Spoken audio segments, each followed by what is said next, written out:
Hello दोस्तों, welcome to know economics channel. आज मैं आपके लिए इंडियन इकॉनमी में चैप्टर 1 ले आया हूँ। लॉकडाउन चल रहा है अभी, तो लॉकडाउन में आप घर में ही रहिए, बाहर ना निकलिए और अपने हाथों को कुछ समय बाद धुलते रहिए, ठीक है। और लॉकडाउन में घर में बैठे बैठे आप बोर हो रहे होंगे, तो मैं सोचा क्यों ना मैं आपके लिए वीडियो बना दूँ इंडियन इकॉनमी और आप पढ़ लें।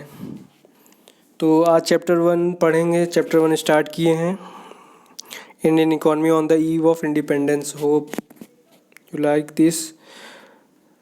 Let's start. So first part is introduction, ठीक है। तो इसको कहानी की तरह पढ़िए तो ईज़िली आप अंडरस्टैंड कर पाएंगे, ठीक है। तो 1600 में क्या था कि इन 1600 ब्रिटिशर जो है यहाँ पे इंडिया में आए थे घूमते हुए, ठीक है। तो उस समय क्या हुआ था, वो साउथ में रुके थे। वहाँ पे उन्होंने जो हम लोग मसाला खाते हैं उसको जो उसकी ट्रेडिंग स्टार्ट की। फिर वहाँ पे उन्होंने अपना वहाँ से रॉबर्ट क्लाइव को उन्होंने जो है कलकत्ता भेजा। फिर वहाँ से उन्होंने वेस्ट बंगाल को कब्जा किया। फिर उसके बाद पूरे इंडिया को कब्जा कर दिया, ठीक है। तो फिर वो इंडिया पे रूल करने लगे, ठीक है। एज अ कहानी समझिए, ज़्यादा अंदर न जाइए। तो जब वो रूल करने लगे तो उनका क्या काम था, वो बहुत ज़्यादा एक्सप्लॉयटेशन करने लगे इंडियन इकॉनमी का। इस वजह से हम लोग बहुत ज़्यादा सफ़र करने लगे, इंडियन इकॉनमी बहुत ज़्यादा सफ़र करने लगी, ठीक है।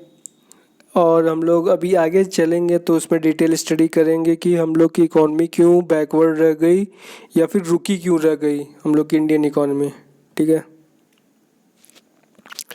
इसमें हम लोग आते हैं state of Indian economy on the eve of independence. So remember that इसको स्टेट क्यों कहा गया यहाँ पे, वाई स्टेट, ठीक है। स्टेट क्यों कहा गया, स्टेट इसलिए कहा गया यहाँ पे इसको कि जब हम लोग इंटरनेशनली बात करते हैं तो हर एक कंट्री को स्टेट माना जाता है, ठीक है। तो यहाँ पे इंडिया को स्टेट कहा गया है। तो state of Indian economy on the eve of independence, आज़ादी जब मिली थी उस दिन पे जो है, उससे पहले क्या था इंडियन का हालचाल, वो हम लोग पढ़ेंगे। तो the agriculture was the main source of livelihood for most people. बहुत ज़्यादा लोगों के लिए एग्रीकल्चर जो था वो लाइवलीहुड था, ठीक है। उनका खान पान था, वो उसी की वजह से वो लोग जिंदा रहते थे, केवल एग्रीकल्चर ही करते थे। और कम से कम अराउंड 82% जो है जो फैमिली थी वो एग्रीकल्चर में ही करती थी। Yet country characterized by various kind of manufacture activity होती थी, ठीक है। सेकेंड पॉइंट सेकेंड पॉइंट हम लोग देखेंगे various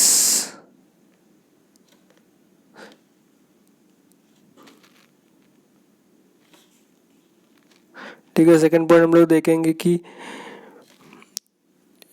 India well known for handicraft industries in field of cotton and silk textile, ठीक है।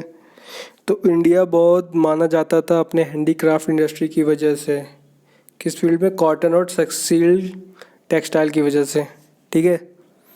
आगे हम लोग बढ़ते हैं। कॉलोनियल गवर्नमेंट था जो है, कॉलोनियल गवर्नमेंट क्या करती थी, फॉलो करी पॉलिसीज ऑफ प्रोटेक्शन और promotion of economic interest of their home country. वो प्रमोशन करती थी और प्रोटेक्शन करती थी अपने इकोनॉमिक इंटरेस्ट को अपनी होम कंट्री के लिए। उनका कोई मतलब नहीं था then developing the Indian economy. उनको कोई मतलब नहीं था कि इंडियन इकोनॉमी डेवलप कर रही है कि नहीं कर रही है, ठीक है। उनको कोई मतलब नहीं था इससे। उनको बस अपने प्रमोशन से और अपने प्रोटेक्शन पॉलिसीज़ और प्रोटेक्शन से मतलब था, ठीक है। उन्होंने इसकी वजह से क्या किया था, पॉलिसी ट्रांसफॉर्म किया था, ठीक। क्या था, इंडिया रॉ मटेरियल सप्लाई करता था, किसको, ब्रिटिशर को। तो ये ब्रिटिशर हो गए, इनको कौन सप्लाई करता था, इंडिया इंडिया क्या सप्लाई करता था, रॉ मटेरियल, ठीक है। और फिर ब्रिटिशर इसको क्या गुड्स को बनाते थे, फिनिश गुड बना के ये वापस इंडिया बेच देते थे। तो इससे क्या होता था, फिर यहाँ से इंडिया से ब्रिटिश में गोल्ड जाता था। तो ब्रिटिशर जो थे वो ज़्यादा पैसा कमा रहे थे, ठीक है। ये पॉलिसी ट्रांसफॉर्म था। आगे हम लोग पढ़ते हैं। उसके बाद जो है colonial government never made sincere attempt to estimate Indian national income. National income बहुत ज़्यादा इंपॉर्टेंट और पर कैपिटा इनकम, ठीक है। तो जो कॉलोनियल गवर्नमेंट थे उन्होंने कभी नहीं ध्यान दिया इंडिया की नेशनल इनकम और पर कैपिटा इनकम में, ठीक है। उनको अपने ही मतलब था, वो लोग अपना ही सब कुछ करते थे, केवल वो लूटते थे इंडिया को, ठीक है। उन्होंने यस कुछ ट्रांसफॉर्मेशन की थी यहाँ इंडिया पे, लेकिन वो भी अपनी लिए किए था। तो ऐसे समझ लीजिए कोई आपका दोस्त केवल आपको लूट रहा है, आपका केवल यूज़ कर रहा है, आप आपको कुछ नहीं दे रहा है, तो वो दोस्त कौन हो गया, वो ब्रिटिशर हो गए और तुम क्या हो गए, इंडिया हो गए, ठीक है। ऐसा समझ लीजिए। लेकिन कुछ इंडिविजुअल थे उस समय, जो है सम इंडिविजुअल थे जिन्होंने जो है इंडियन इकॉनमी में एक रोल अदा किया था। और सबसे पहले दादा भाई नौरोजी थे, इन्होंने जो है नेशनल इनकम बताया था, ठीक है। नेशनल इनकम को डिफ़ाइन किया था। फिर विलियम डिग्बा थे, फिर फैनली सिरोय थे, फिर वी राव थे, फिर आर सी देसाई, ठीक है। ये थे, ये सब इन एग्रीगेट्स थे, सब इंडिविजुअल थे जिन्होंने अपना योगदान दिया था नेशनल इनकम को पाने के लिए, ठीक है। तो आज का क्वेश्चन है ये कि नेशनल इनकम क्या होता है, ठीक है।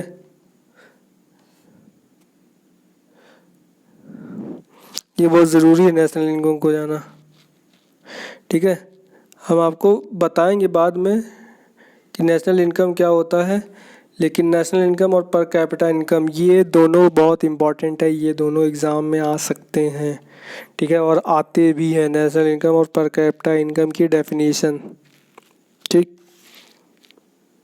और वी राव को लिख लीजिएगा, बहुत ज़्यादा इम्पोर्टेंट, और दादा भाई नौरोजी। अब हम लोग पढ़ेंगे स्टडी ऑफ इकोनॉमी की हम लोग स्टडी करेंगे, ठीक है। Some study reflected country growth of agriculture output during first half of 20th century was less than 2% से कम था। तो सबसे पहले समझते हैं एग्रीगेट आउटपुट क्या होता है। एग्रीगेट मतलब होता है सम, और आउटपुट आप जानते हैं फिनिश गुड समथिंग।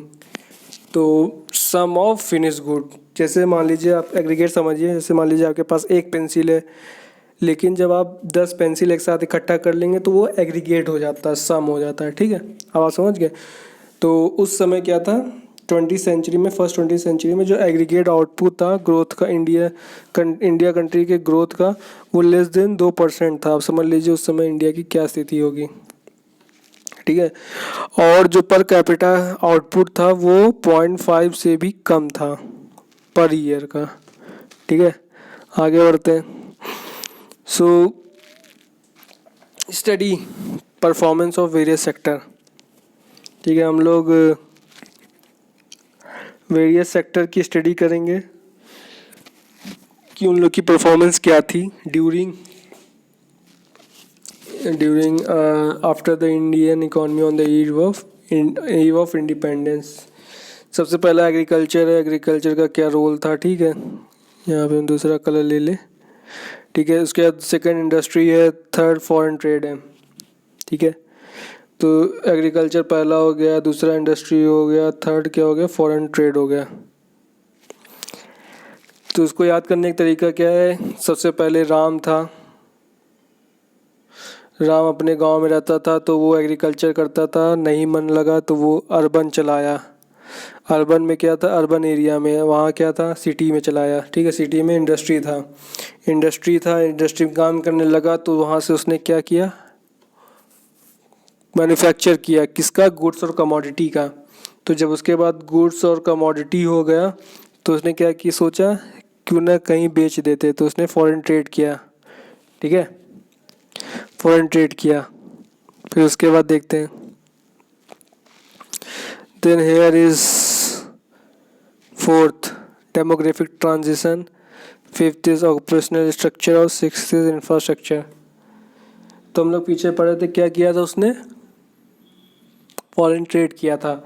ठीक है, फॉरेन ट्रेड किया, तो जब उसने फॉरेन ट्रेड किया तो उसके पास पैसा आ गया, तो उसके डेमोग्राफिक ट्रांजिशन में डिफरेंस आने लगा, लिटरेसी रेट हो गया, इन सब में वो अपने बच्चे को पढ़ा सकता था, लिटरेसी रेट उन लोग की बढ़ गई, तो देयर इज़ तो डेमोग्राफिक ट्रांजिशन देखने को मिला। ठीक है, फिर उसके बाद क्या हुआ, फिर ऑक्यूपेशनल स्ट्रक्चर भी आ गए।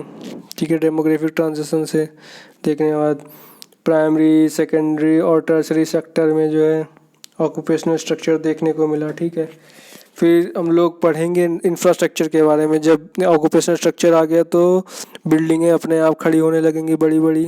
ठीक है, तो इंफ्रास्ट्रक्चर आ गया 6, तो हम लोग इसके बारे में पढ़ेंगे डिटेल में नेक्स्ट वीडियो में।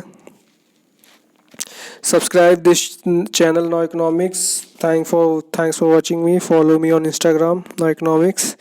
Like this video and subscribe it and share it. Okay, we can meet in next video. Thank you. Over and out.